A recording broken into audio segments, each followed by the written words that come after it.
साथियों नमस्कार। आशा करता हूं भाइयों आप सब ठीक ठाक होंगे, खुश होंगे। भाइयों मैं सिर्फ 2 मिनट आप लोगों से बात करने के लिए आया हूं और रिक्वेस्ट करता हूं 2 मिनट मेरी पूरी बात सुनना।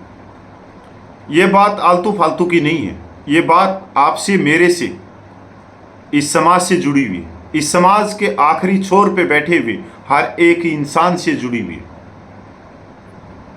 साथियों इस बात को बहुत पहले कह देना था, इस बात को समाज के अंदर चर्चा में ला देना था। हमारे जो बुद्धिजीवी हैं, जो पत्रकार हैं, जो भी हैं, जो सामाजिक व्यक्ति, पर वो अभी तक इस बात के ऊपर एक शब्द बोलने के लिए तैयार नहीं। अगर मैं उनको देखता हूं तो ऐसा नहीं है कि वो डर रहे हैं इस बात को कहने के लिए, नहीं, वो डरते नहीं है। वो डरते हैं तो ट्रोल आर्मी से डर रहे हैं कि एकदम से पता नहीं कहां से आसमान से उतरेगी एक ट्रोल आर्मी और उनको गद्दारी का सर्टिफिकेट दे देगी और देशभक्ति का सर्टिफिकेट उनसे पूछने लग जाएगी। साथियों आप सबको मालूम है कि सोशल मीडिया पे क्या चल रहा है। मैं भी कई साल के बाद में फेसबुक पे आया हूं और फेसबुक पे भी देखा, दूसरे सोशल मीडिया प्लेटफॉर्म पे भी देखा। अगर कोई साथी मेरे को नहीं जानता तो गूगल कर लेना कपिल फौजी, तो मैं मिल जाऊंगा आप लोगों को। वैसे मैं ज़्यादातर यूट्यूबर एक्स इन पे ही रहता हूं। अगर कोई भाई का मन में आए कि कपिल कौन है, कैसा है, के नहीं है, मतलब होते हैं ना प्रश्न की अब एक और समाज सुधारक आ गया। मैं कोई समाज सुधारक नहीं हूँ, ना ही मैं कोई बुद्धिजीवी हूँ, ना ही कोई मैं पत्रकार हूँ, पर इस समाज का एक हिस्सा हूँ। और इस समाज का एक हिस्सा होने के नाते मेरी जिम्मेवारी है कि मैं इन बातों पे आप लोगों का ध्यान खींचूं, जिससे जितनी जल्दी हो जो ये बुराई या जो जहर समाज में है इसको हम हटा सके। तो गूगल कर लेना कपिल फौजी के नाम से। साथियों मैं क्या कह रहा था कि जो सोशल मीडिया पे चल रहा है वो झकझोर के रखने वाला है, और ऐसा नहीं है कि ये चीज़ें आप लोगों तक नहीं पूछी, आप लोगों तक भी पूछी हैं, आपकी आत्मा को भी इन चीज़ों ने झकझोरा, पर आप बोलना नहीं चाहते। साथियों गोदी मीडिया और राजनीतिक पार्टियों का एक ऐसा जहर जो आपके आस पड़ोस में फैल चुका है और आपके दरवाजे के सामने खड़ा है। क्या आप दरवाजा खोल के उस जहर को अंदर लेना चाहते हो या उस जहर को भगाना चाहते हो? पहला सवाल। मैं ऐसा क्यों बोल रहा हूं? क्योंकि एक समाज को षड्यंत्र के द्वारा बदनाम किया जा रहा है और बड़े लेवल पे किया जा रहा है। साथियों अगर वोटिंग का अधिकार है तो सवाल पूछने का भी अधिकार है। सवाल किससे पूछोगे आप? जिसको आपने वोट दिया, जो संवैधानिक पदों पे बैठे हैं। वो किसी पार्टी के नेता नहीं है, वो इस देश के नेता है। चाहे पहलगाम में चूक हुई, चाहे महंगाई की बात हो, चाहे रोजगार की बात हो, अब जो भी इस तरह के सवाल सरकार से पूछता है तो एक ट्रोल आर्मी आ जाती है उसको ट्रोल करने के लिए, और आप अंदाजा नहीं लगा सकते जो वो कुछ लिख रहे हैं। आप उनकी मानसिकता का स्तर उनके कमेंट से, उनके लिखने से लगा सकते हो कि इतने गिरे हुए शब्दों को वो चुनते हैं कि मैं उनको यहां पे नहीं बोल सकता। साथियों अगर सरकार को डर लगता है तो सरकार को कुर्सी खाली कर देनी चाहिए। क्या सरकार से सवाल पूछने के लिए प्रधानमंत्री बनना पड़ेगा? नहीं, ऐसा तो नहीं। मैं ऐसा क्यों कह रहा हूं? क्योंकि साथियों मैंने हरियाणा के बहुत सारे जो पत्रकार हैं, जो बुद्धिजीवी हैं, जो सवाल सरकार से कर रहे हैं,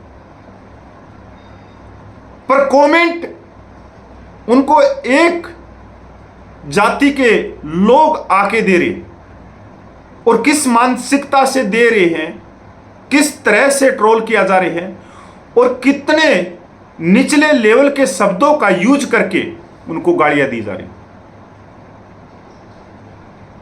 साथियों, मैंने सभी जो सोशल मीडिया पे जो न्यूज चलती है, चाहे पंजाब केसरी है, चाहे दूसरी चीजें हैं, मैं आप लोगों को भी रिक्वेस्ट करता हूं कि आप भी उनके कमेंटों पे जाना। आपको 70% एक जाति विशेष के कमेंट मिलेंगे वहां पे। मैं ये नहीं कह रहा कि वो जाति विशेष वो कमेंट कर रही है, मैं बिल्कुल नहीं कह रहा। मैं ये कह रहा हूं कि इसके पीछे कोई षड्यंत्र है, किस जाति को बदनाम किया जा रहा है, इसके पीछे किसी राजनीतिक पार्टी का आईटी सेल है।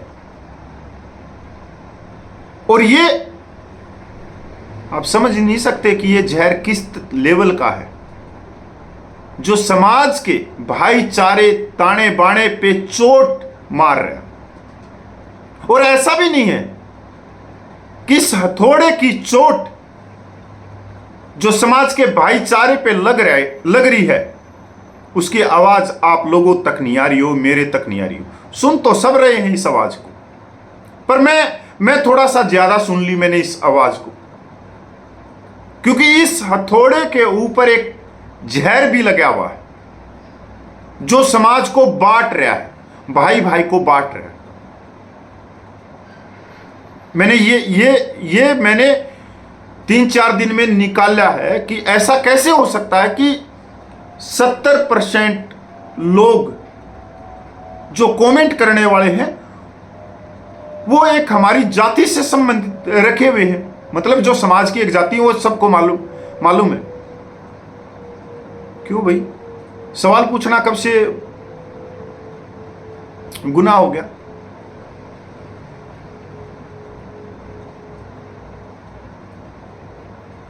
साथियों, हद तब हो गई जब 22 तारीख को पहलगाम में आतंकवादी हमला हुआ और उसमें एक बहादुर नेवी के लेफ्टिनेंट विनय नरवाल शहीद हो गए और उनकी वीर नारी वीरांगना ने मीडिया में आते हुए बड़े ही जो समाज को जोड़ने, जो समाज की एकता, जो देश की एकता के लिए जो उन्होंने कहा, मैं उनको सलूट करता हूं। उन्होंने कहा कि इस आतंकवादी हमले को हिंदू मुस्लिम का नाम मत दो,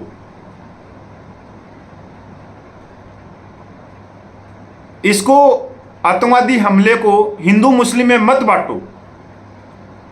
आप सोच नहीं सकते उन वीरांगना को किस तरह से टारगेट किया गया है, किन किन शब्दों का प्रयोग किया गया है। उन निचले लेवल के शब्द, अगर मैं यहां पर उनका स्क्रीनशॉट भी नहीं लगा सकता इस पे स्क्रीन, और ना ही मेरे बोलने की हिम्मत है। साथियों, मैंने और बहुत सारे जो निष्पक्ष आदमी हैं हरियाणा के, मैंने उनको भी देखा, उन पे भी एक ट्रोल आर्मी पूछी हुई है। साथियों, हम कहां जा रहे हैं? ये जहर है ना, ये गोदी मीडिया का और राजनीतिक पार्टियों का फैलाया हुआ है। उन्होंने फैला तो दिया, हम इसको इकट्ठा करके अपने घर में लेके आ रहे हैं। और कोई भी बुद्धिजीव, कोई भी पत्रकार मुद्दे इसके ऊपर ध्यान ही नहीं दे रहा। ये कोई षड्यंत्र ही हो सकता है। मैं ये नहीं कह रहा कि जो कमेंट किए जा रहे हैं, जो ट्रोल किया जा रहा है, वो एक जाति के 70% लोग हैं। नहीं, मैं पहले फिर कह रहा हूं कि इसके पीछे कोई षड्यंत्र होगा उस समाज को बदनाम करने का। यह तो उस समाज के भी बुद्धिजीवियों को सोचना चाहिए कि ऐसा कैसे हो सकता है, जो हरियाणा भाईचारे के नाम से जाना जाता है, जहां धर्म जाति से पहले भाईचारे का नाम लिया जाता है, उस हरियाणा में इस तरह का कभी आपने सोचा था कि जो हरियाणा इस देश में, इस देश की सेना में सबसे ज्यादा नौजवान देता है, जो हरियाणा इस देश रक्षा के लिए सबसे ज्यादा कुर्बानी देता है, वो हरियाणा जिसके अंदर सबसे ज्यादा शहीद सैनिकों की वीरगनाएं हैं, वही हरियाणा के कुछ लोग उसी वीरगना को अब शब्दों से अपमानित करेंगे और उस निचले लेवल तक जाएंगे। साथियों, मैं एक फौजी होने के नाते जो मैं देख रहा हूं समाज के अंदर, उसमें हमारे बहुत सारे फौजी भाई भी हैं जिनसे मैं जुड़ा हुआ हूं। उनके भी मैं जो वो लिखते हैं, जो वो सोशल मीडिया के ऊपर आके पोस्ट डालते हैं कि वो सैनिक जिनके माथे पे संविधान था, जिन्होंने देश रक्षा करी है, वो भी आज इस गोदी मीडिया के चक्कर में फंस के ऐसे उल्टे सुलटे कमेंट कर रहे हैं कि कभी तो यकीन नहीं हो रहा कि ये वही फौजी हैं जिन्होंने देश की रक्षा करी थी। मेरा कहने का मतलब यह है कि आज कोई भी सवाल जो पूछ रहा है, उसको जो ट्रोल किया जा रहा है, आप उनके कमेंट पढ़ो, मेरे भी पढ़ लेना, जितनी भी पोस्ट मैंने डाली है उनमें भी जाके देख लेना कि वो व्यक्ति कौन है। क्या इसके पीछे किसी राजनीतिक पार्टी का आईटी सेल तो काम नहीं कर रहा है? किसी समाज को बदनाम तो नहीं किया जा रहा है? क्या हमारे बुद्धिजीवी पत्रकारों को इस बारे में आम व्यक्तियों को जागरूक नहीं करना चाहिए? क्योंकि आज देश जहां खड़ा हो सबको मालूम है, आज देश को एकता की जरूरत है, एक दूसरे की जरूरत है, और उस समय इस लेवल तक हम गिर रहे हैं। बस ये मेरी 2 मिनट थी। 2 मिनट। नमस्कार, जय हिंद, वंदे मातरम, जय भारत, जय हरियाणा।